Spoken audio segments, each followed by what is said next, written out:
Single டேப்ல உங்க photos சூப்பரா edit பண்ணணும்னு நினைக்கிறீங்க அப்படின்னா, இது ஒரு பெஸ்ட்டான ஆப்பா இருக்கும். இதுவும் ஒரு கூகுளோட ஆப்புங்கிறது ஒரு பெரிய விஷயம் தான். ஸோ இந்த வீடியோல எப்படி வந்து இந்த மாரி ப்ரோ லெவல்ஸ்ல எடிட் பண்றது, ஒரு ஃபோட்டோஸ் ஏஐ மூலியமாவே எடிட் பண்றது எப்படி, மேனுவலா சூப்பர் ஃபங்ஷனா எடிட் பண்றது எப்படி அப்படிங்கிறத ஃபுல் ஃப்ளெட்ஜா பார்க்க போறோம்.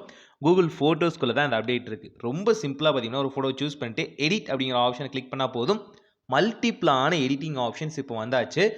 ஜஸ்ட் நீங்க வந்து ஃபோட்டோஸ வந்து ஸ்கேன் பண்ற மாரி இருக்கும். ஸ்கேன் பண்ணோனே பார்த்தீங்கன்னா, கூகுளோட கிளவுடுக்குள்ள ஆட்டோமேட்டிக்கா வந்து சேவ் ஆயிரும். இப்போ நீங்க என்ன பண்றீங்கன்னா, எது எடிட் பண்ணணும்னு நினைக்கிறீங்களோ, அத எடிட் பண்ணிக்கலாம். இது ஃபோட்டோஸ்க்கு மட்டும் தான். வீடியோஸ்க்கு பார்த்தீங்கன்னா, நார்மலா சூஸ் பண்ணிட்டு நீங்க எடிட் பண்ணலாம். ஸோ எது தேவையில்லையோ அந்த ஆப்ஜெக்ட்ட ரிமூவ் பண்றதாகட்டும், சர்க்கிள் டூ சர்ச் மாரி தான். இந்த இடத்துல எந்த ஆப்ஜெக்ட் உங்களுக்கு பிடிக்கலையோ, அந்த ஆப்ஜெக்ட் வந்து ஈஸியா வந்து ரிமூவ் பண்ணிக்கலாம். கூடவே பார்த்தீங்க அப்படின்னா, அடிஷனலான இமேஜஸையும் வந்து ஆட் பண்ணிக்கலாம்.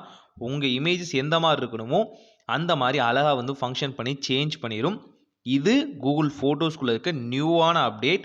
ஸோ இப்போ நீங்க பேட்ச் அப்டேட்ட செக் பண்ணீங்க அப்படின்னா, இந்த அப்டேட் வந்து அவைலபிளா இருக்கும். இங்க நீங்க சூஸ் பண்ணிட்டு எப்படி வேணாலும் உங்க ஃபோட்டோஸ் எடிட் பண்ணலாம். சின்னதா ஒரு பேக்கிரவுண்ட் வந்து ரிமூவ் பண்ணணும்னு நினைச்சீங்க அப்படின்னா, எரேசர் ஆப்ஷன் யூஸ் பண்ணலாம். இதே சேஞ்ச் பண்ணலாம்னு நினைச்சீங்க அப்படின்னா, ஜெனரேட்டிவ் ஏஐ மாரியே இதுக்குள்ளேயும் ஒரு ஆப்ஷன் இருக்கு. இது மூலியமா ரொம்ப சிம்பிளா பார்த்தீங்கன்னா, நீங்க எடிட் பண்ண முடியும். அதே போல ரொம்ப பிளர்ரா இருக்க ஃபோட்டோவ கூட நீங்க வந்து என்ஹான்ஸ் பண்ண முடியும். என்ஹான்ஸ் பண்றது மட்டும் இல்லாம, அதில ஹை டீட்டெயிலிங் கலர வந்து ஆட் பண்ண நினைக்கிறீங்க அப்படின்னாலும், ரொம்ப சிம்பிளாவே ஆட் பண்ணலாம். இது எல்லாமே பார்த்தீங்கன்னா, கூகுள்ல அட்வான்ஸ் ஏஐ மூலியமா உங்களால வந்து பண்ண முடியும். ஜஸ்ட் ஜெனரேட் குடுத்தா போதும். ஆட்டோமேட்டிக்கா ஒரு நார்மலான ஃபோட்டோ கூட டிஃபரண்ட் வெரைட்டி ஆஃப் ஃபோட்டோஸா வந்து கன்வெர்ட் பண்ணி ஏஐ மூலியமா ஜெனரேட் பண்ணிரும். இந்த ஃபோட்டோஸ் எல்லாமே எக்ஸாக்ட்டா சூப்பரா இருக்கும்னு சொல்ல மாட்டேன். ஏன்னு பார்த்தீங்கன்னா, நார்மலா ஜெனரேட்டிவ் ஏஐ தான். ஸோ நம்ம ஃபோட்டோ ரிசம்பிளன்ஸா எடுத்துட்டு, அது ஒரு ஏஐ வந்து கிரியேட் பண்ணுது. இது வந்து மாடர்ன் ஆர்ட்லாம் யூஸ் பண்ணுவாங்க இல்லையா? அவங்க எல்லாமே இந்த மாரி ஏஐயோட ஹெல்ப் மூலியமா ஒரு மாடர்ன் ஆர்ட்ட பிக்சரைஸ்ட் பண்ண முடியும். அது மட்டும் இல்லாம, நீங்க வந்து ஒரு கிராப் பண்ண நினைக்கிறீங்க அப்படின்னா, நார்மலைஸ்டு கிராப் ஆகட்டும், கிராப்ல எல்லா சைஸுமே இங்க அவைலபிளா இருக்கும். கூடவே நீங்க வந்து ட்விஸ்ட் பண்ண நினைக்கிறீங்க, இல்ல மேனுவலா நீங்களே வந்து ஒரு டிஃபரண்டான ஷேப்புக்கு வந்து ஒரு இமேஜ வந்து கிராப் பண்ண நினைக்கிறீங்க அப்படின்னாலும், அதுவுமே பாசிபிள். பெரிய பெரிய எடிட்டிங் டூல்ஸ்ல இருக்க அந்த மைக்ரோஸ்கோபிக் ஆப்ஷன் இங்க வந்து குடுத்துருக்காங்க. இது மூலியமா அந்த பார்டர் டூ எட்ஜ், கிராப் அழகா வந்து பண்ண முடியும். இது மட்டும் இல்லாம, இன்னும் ஏகப்பட்ட விஷயங்கள். அதாவது முன்னே சொன்னேன் இல்லையா? எரேசர் ஆப்ஷன் ஆகட்டும், மேஜிக் ஆப்ஷன் ஆகட்டும், ஜூமிங் ஆப்ஷன் ஆகட்டும் அண்ட் பிளர் ஆப்ஷன் ஆகட்டும், இது எல்லாத்தையுமே பார்த்தீங்கன்னா, உங்களால கூகுள் ஃபோட்டோஸ்குள்ளேயே வந்து பண்ண முடியும். இதில என்ன ஹைலைட் ஃபீச்சர் அப்புட்ன்னா, இந்த பிளர் ஆப்ஷன் வந்து பார்த்தீங்கன்னா, டிஎஸ்எல்ஆர் கேமரால மட்டும் தான் இருக்கும். அந்த பிக்சரைசேஷன வந்து இங்க நீங்க ரொம்ப ஈஸியாவே வந்து அக்கர் பண்ண முடியும். எந்த ஆப்ஜெக்ட் தேவையோ, அந்த ஆப்ஜெக்ட்ட மட்டும் ஜஸ்ட் வந்து ரவுண்ட் பண்ணிட்டாலே போதுமானது.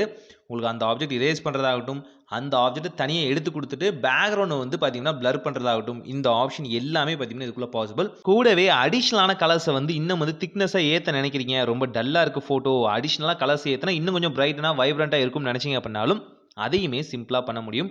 இது ஒவ்வொரு கலருக்கும் ஈஸியா அடாப்ட் ஆகுற மாரி வந்து செட் பண்ணியிருப்பாங்க. கூடவே பார்த்தீங்கன்னா, அடிஷனல் பிரைட்னஸ் இன்கிரீஸ் பண்றது அண்ட் பார்த்தீங்கன்னா, சில பல எடிட்டிங் ஆப்ஷன்ஸ் இருக்கும் இல்லையா? மேனுவலா எடிட் பண்ணுவோம் இல்லையா? கலர்ஸ வந்து சேஞ்ச் பண்ற ஆப்ஷன் எல்லாமே பார்த்தீங்கன்னா, நீங்க எடிட் பண்ண முடியும். அண்ட் ஹெச்டிஆர் அப்படிங்கிற இந்த ஆப்ஷன் மூலியமா ஹை ரெசல்யூஷன் ஃபோட்டோ மாரியே உங்க ஃபோட்டோஸையும் வந்து மாத்த முடியும். அண்ட் கலர்ஸ வந்து ஹைட் பண்றது அண்ட் பார்த்தீங்க அப்படின்னா, திக்னஸ் இன்னும் சில விஷயங்கள பார்த்தீங்கன்னா, இங்க சூப்பராவே எடிட் பண்ண முடியும். அண்ட் பார்த்தீங்கன்னா, பாப் அப்படிங்கிற ஆப்ஷன் மூலியமா உள்ள இருக்க கலர்ஸ் பார்த்தீங்கன்னா, வைப்ரன்ட்டா இன்கிரீஸும், டிக்ரீஸும் பண்ண முடியும். மேனுவலா குடுக்குற கலர் வேற. நீங்க ஒரு லெவலுக்கு பார்த்தீங்கன்னா, அது வந்து இன்கிரீஸ் பண்ணணும்னு நினைச்சீங்கனாலும், அதையுமே இங்க பண்ணிக்க முடியும். இன்னும் ஏகப்பட்ட எடிட்டிங் ஆப்ஷன்ஸ் பார்த்தீங்கன்னா, உள்ளே இருக்கு. டெம்ப்ளேட்டா ஏதாவது கலர் ஆட் பண்ண நினைக்கிறீங்க அப்படின்னாலும், அதையுமே ஆட் பண்ணலாம். அதே நேரங்கள்ல இந்த கலர்ஸ் இல்லாம இமேஜ தனியா பார்த்தீங்கன்னா, நீங்க வந்து ஆட் பண்ண நினைக்கிறீங்க, இல்ல டெக்ஸ்ட்ட ஆட் பண்ண நினைக்கிறீங்க அப்படின்னாலும், ரொம்ப சிம்பிளாவே மேனுவலாவும் ஆட் பண்ணிக்க முடியும். அதே நேரத்தில டிஜிட்டலாவும் நீங்க ஆட் பண்ணிக்க முடியும். ரொம்ப சிம்பிளான அண்ட் சூப்பரான ஃபீச்சர்ஸ் எல்லாமே இதுக்குள்ள இருக்கு. கூகுள் ஃபோட்டோஸ யூஸ் பண்ணி நீங்க ஈஸியா பார்த்தீங்கன்னா, தம்ப்நெயில் கிரியேட் பண்றது, வீடியோஸ எடிட் பண்றது அண்ட் பார்த்தீங்கன்னா, பிக்சர்ஸ எடிட் பண்றத ரொம்ப சிம்பிளாவே பண்ணிக்க முடியும். இப்ப இருக்க அப்டேட் மூலியமா. இது வந்து பெரிய பெரிய ஆப்ஷனா இருந்ததெல்லாமே இந்த கூகுள் ஃபோட்டோஸ்குள்ள கொண்டு வந்துட்டாங்க. கூடிய சீக்கிரம் இதுவே ஒரு எடிட்டிங் ஆப்பா வந்து கொண்டு வந்தாங்கன்னா நல்லாருக்கும். வீடியோஸ் எடிட் பண்றத சொல்லியிருந்தேன் இல்லையா? ஆட்டோமேட்டிக்கா ஜூம் பண்றதாகட்டும், ஆட்டோமேட்டிக்கா பார்த்தீங்கன்னா, கிராப் பண்றதாகட்டும், தேவையில்லாத பொசிஷன்ஸ் பிளஸ் பார்த்தீங்கன்னா, ஒரு ஆப்ஜெக்ட்ட வந்து டிராக் பண்ணி கரெக்ட்டா வந்து அதையே வந்து ஃபாலோ பண்றது. இந்த மாரி பல விஷயங்கள பார்த்தீங்கன்னா, உள்ள வந்து ஆட் பண்ணியிருக்காங்க. மேனுவலா ஸ்பீட் அப் பண்ற ஆப்ஷன்லேருந்து எல்லாமே உள்ள வந்து அவைலபிளா இருக்கு. ரொம்ப சூப்பரா நீங்க வந்து எடிட் பண்ணிக்க முடியும். இதில என்ன ஒரு ஹைலைட்டான ஃபீச்சர் அப்புட்ன்னா, எடிட் பண்றது எல்லாமே கிளவுட்குள்ளேயும் சேவ் பண்ணிக்கலாம். அதே நேரத்தில மேனுவலாவும் நீங்க வந்து எக்ஸ்ட்ராக்ட் பண்ணிக்க முடியும். ட்ரை பண்ணி பாருங்க. ரொம்பவே கூலஸ்ட் ஆனது. ஆல்சோ பார்த்தீங்கன்னா, பிக்சர் இன் பிக்சர் மோட் பார்த்தீங்கன்னா, வீடியோக்குள்ளேயும் அவைலபிளா இருக்கு. ஆட் கிளிப் நீங்க குடுத்தாலே போதுமானது. உங்களுக்கு ஈஸியா வந்து பிக்சர் இன் பிக்சர் மோட் மாரி ஆட் ஆயிரும். ஸோ ட்ரை பண்ணி பாருங்க. கூடவே பார்த்தீங்கன்னா, என்ஹான்ஸ் ஆப்ஷன் வீடியோக்குள்ளேயும் இப்ப அவைலபிளா இருக்குன்னு தெரிஞ்சுக்கோங்க. ட்ரை பண்ணி பார்த்துட்டு எப்படி இருக்குன்னு சொல்லுங்க. ஒரு நல்ல மாற்றம் இனிதாய் நடக்கட்டும்.